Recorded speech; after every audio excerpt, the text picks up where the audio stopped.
Welcome back to the Work of Wellbeing podcast. I'm Amy Green, your host from The Wellness Strategy, and we're here to talk about all things personal and professional wellbeing. This podcast is designed to help you become curious and consider your everyday wellbeing strategies, what you do for your own wellness, and how you can start to transform your life both in and out of the workplace. Sit back, grab a cup of tea, maybe grab a notepad, a journal, and get ready to feel really enlightened about what wellbeing used to be, what it is now, and where you can take your own wellness strategy.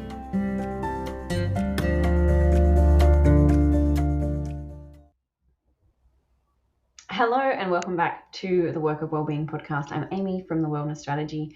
It's me again, just hanging out, talking about things like SOPs. It's a weird topic when we're thinking about schools and staff wellbeing, I absolutely know. But as someone who has worked in a school and now runs a business, not planned, by the way. If you're not aware, I actually didn't set out to do this for a really long time. I didn't want to have a business at all, even though I wanted to do this work and I wasn't sure what it looked like. And I didn't want to run a business because it's hard. And I was telling myself it was hard and I didn't know how to do that. And the truth is, it's hard. Like, it's really hard work. I've had to learn so many things that I never thought I would ever learn, would have to learn. And one of those things is SOPs, standard operating procedures, how we do things step by step. However, being in business has been a really cool opportunity to learn about things like this and consider how schools can learn from how businesses work. Because ultimately a school is a business, even though I know some people don't like that way of thinking. But it really is. We're a business, we're a workplace, our customers are our students, but our customers are also our staff and our educators. We do things that promote and attract our clients. Whether or not you use that language, that is the reality of it. And that means we need to be really clear on how we operate as a business, how we operate as a workplace. Now, in my business, I have lots of different things. Some I do well and some I don't. Some I outsource to my amazing business manager and VA and my team because I need support and I need to know how to do things. But what we have established are standard operating procedures. So things that unpack how things are done. So for example, this podcast recording, it's not as easy as thinking I'm just sitting here in front of a camera with my microphone recording a podcast. There's actually a whole lot that goes on pre and post me sitting here.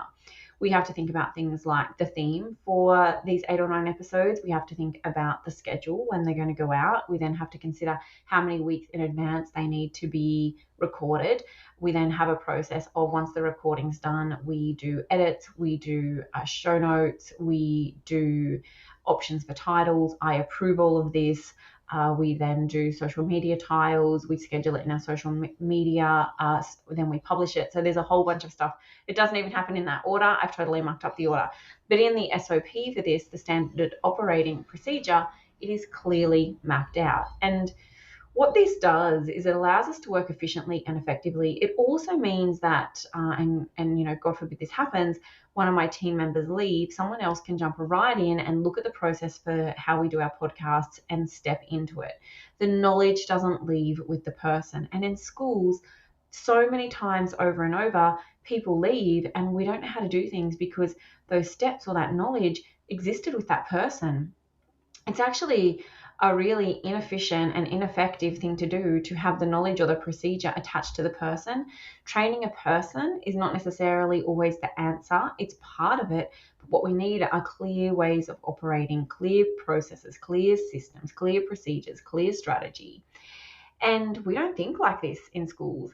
Now, some of you might be thinking, SOPs, boring, rigid business, like, why would Amy even be talking about this? But I really think this can be a game changer if we start to consider the steps in which we do things and making it really, really clear. We can improve our efficiencies, improve productivity, improve consistency, improve knowing what done looks like, so we can walk away and think, I've done the steps, I've followed it, that's it. If anything, SOPs really will provide clarity. They'll provide clear outlines and expectations for staff, ensuring that everyone knows exactly what to do. Whether it's, how we do our planning, whether it's a response to an emergency, whether it's managing student behavior, whether it's organizing events or excursions, whether it's communicating with parents, the clarity reduces confusion and it ensures that everyone is on the same page. If we don't have clarity, we just have confusion. Lack of clarity is confusion. We need to be really, really clear.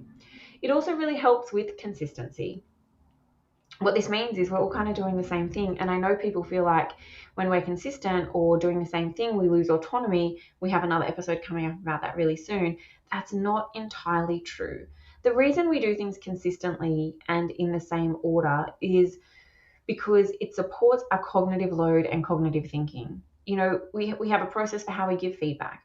We have standard procedures so that every student gets the same level of support when they might require intervention, and we know how to go about that.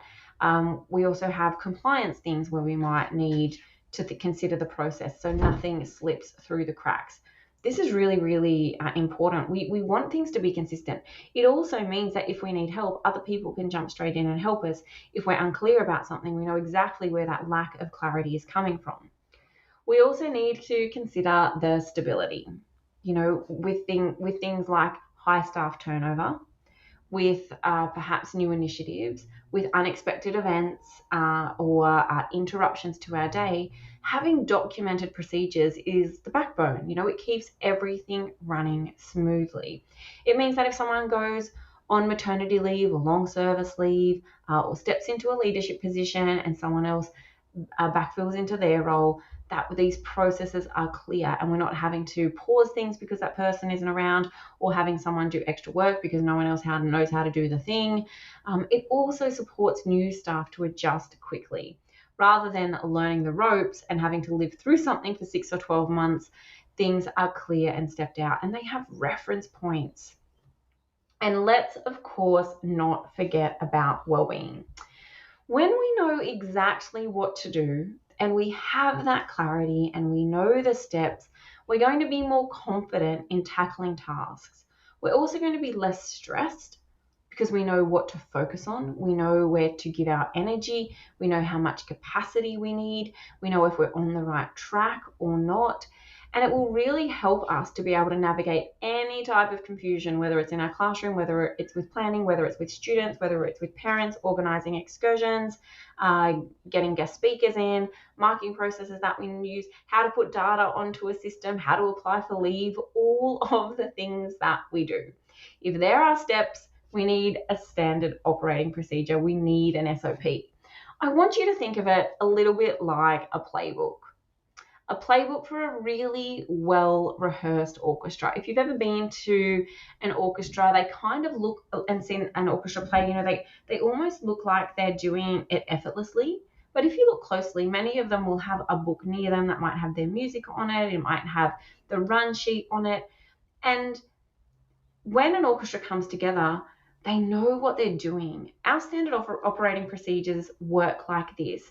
Imagine it like a handbook for each staff member, just like a musician would have, where they know their role and the timing of their actions. Because without the playbook, without these standard operating procedures, even the most talented performers, talented musicians can find themselves out of sync, which creates chaos rather than harmony. Our standard operating procedures remove chaos and help to create that harmony. We need them in place. So our schools can run like a symphony, where every part's clearly defined, where it's consistent, where it seamlessly works together to really create that thriving organizational environment. That's what we need. So if you haven't spent time, and I know many haven't, because this is something I find myself talking about often, what's the process? How do you do it? What are the steps? And the answer often I get is, well, you'd have to talk to that person.